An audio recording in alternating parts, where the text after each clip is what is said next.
So let's take a look at returning responder behavior. The default for Formsort is going to be start at furthest point.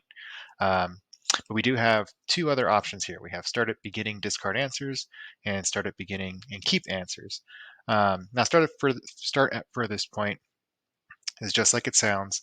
If a user was to visit the form and then they return on the same browser that they started with, they will always be pushed to the furthest possible point in the flow. So let's see what that looks like. So we have my responder UUID up here. This is assigned when I arrive. Eric, my phone number is that. And you can see, okay, so we're going to stop here. We haven't finalized the flow yet, so we're simulating an incomplete flow. Now let's go ahead and exit and say we return to finish our session at a later time. You can see we're pushed back to this step that says thank you. My responder UUID remains the same. This is made possible through browser caching. The responder UUID is saved in the user's local storage. So if we go back, you can see the answers are still there.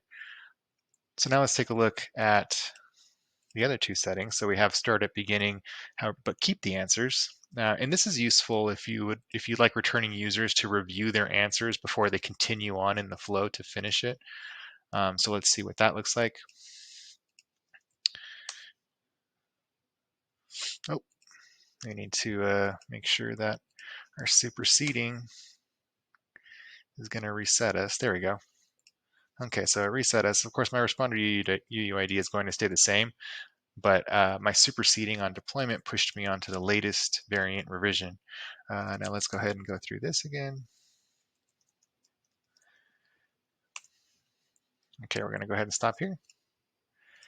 Now, when we come back, you can see we've started at the beginning of the flow, but our answers are still there. It gives us a chance to review what we've put in during our last session.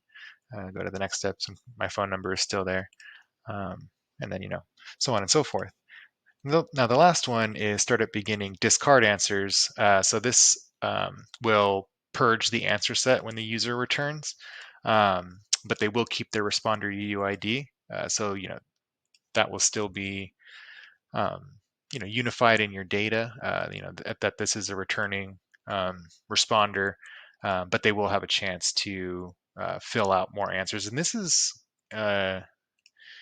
useful if a user has completed the flow, and it's going to allow them to start over too. So not only will it force them to start over on incomplete sessions, but it'll also allow them to start over if they've actually completed their session. So let's go ahead and see that.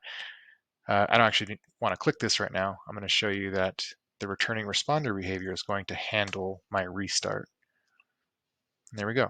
So my responder UUID is still the same, but I get to start the flow over in case, for whatever reason, I need to take it again. So those are the three settings that you can use to direct your returning responders and how Formsort's going to react to them.